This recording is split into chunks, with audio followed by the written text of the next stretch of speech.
এই জন্য আমরা কয়েকবার পাঠ করি আস্তাগফিরুল্লাহ আস্তাগফিরুল্লাহ আস্তাগফিরুল্লাহ। আল্লাহ পাক রব্বুল আলামিন বলেন, ইস্তাগফিরু রব্বাকুম, তোমরা তোমাদের রবের কাছে ক্ষমা প্রার্থনা করো। ইন্নাহু কানা গফফারা, ইস্তেগফার পাঠ করার এক নাম্বার উপকারিতা, তিনি তোমাদেরকে ক্ষমা করে দিবেন। 2 নাম্বার, ইউরসিলিস সামা আলাইকুম মিদরারা, আসমান থেকে মুষলধারে বৃষ্টির ন্যায় রহমত নাজিল করবেন। 3 নাম্বার, ওয়ায়ুমদিদকুম বিআমওয়াল, তোমাদেরকে সম্পদ দিয়ে সাহায্য করবেন।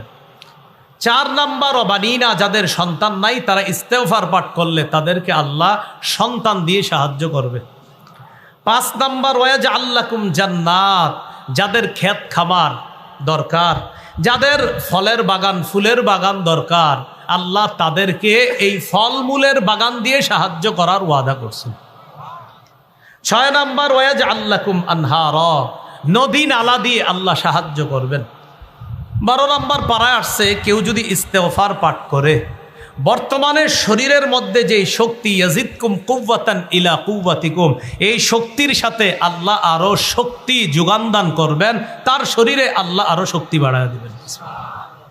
সূরা আলী ইমরানের 131 নম্বর আয়াতে আল্লাহ 135 নম্বর আয়াতে আল্লাহ পাক রব্বুল আলামিন বলেন, ওয়াল্লাযীনা ইযা ফাআলু ফাহিশাতান আও যালামু আনফুসাহুম যাকারুল্লাহ ফাস্তাগফারু লিযুনুবিহিম, যারা কোনো অপরাধ করে ফেলে, আও যালামু আনফুসাহুম, অথবা নিজেদের উপর জুলুম করে, যারা কোনো অপরাধ করে ফেলে অথবা নিজেদের উপর জুলুম করে, যাকারুল্লাহ, আস্তাগফিরুল্লাহ আস্তাগফিরুল্লাহ,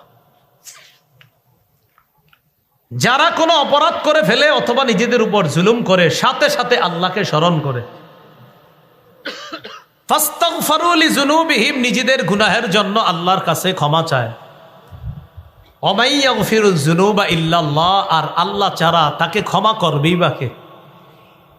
তো এই ব্যক্তি যখন ইস্তেগফার পাঠ করে গুনাহ করার পর আল্লাহ পাক রব্বুল আলামিন তার গুনাহ ক্ষমা করে দেয়। আমার সাথে বলেন বলেন, তওবার 3টি শর্ত। তওবার শর্ত কয়টি? মুহাদ্দিসিনে কেরাম লেখছেন তওবার শর্ত 3টি, ফকিগণ আরেকটি বাড়াইছে, মোট 4টি। তওবার শর্ত কয়টি? 3টি। ফকিগণ আরেকটি বাড়াইছে, তাহলে হয় মোট কয়টি? 4টি। 1 নাম্বার, অতীতের গুনাহের উপর অনুতপ্ত হওয়া, আগে যা করেছি এটার জন্য অনুতপ্ত হওয়া। 2 নাম্বার, আগের গুনাহ ছেড়ে দেওয়া। 3 নাম্বার, দৃঢ় প্রতিজ্ঞা করা, আমি ভবিষ্যতে এই জাতীয় গুনাহ আর করব না।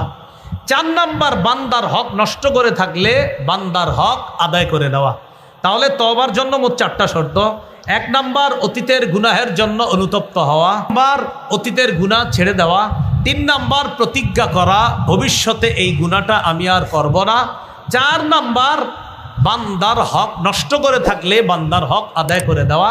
এই 4টি শর্তে আমরা আল্লাহর কাছে তওবা করব। আল্লাহ তৌফিক দান করেন।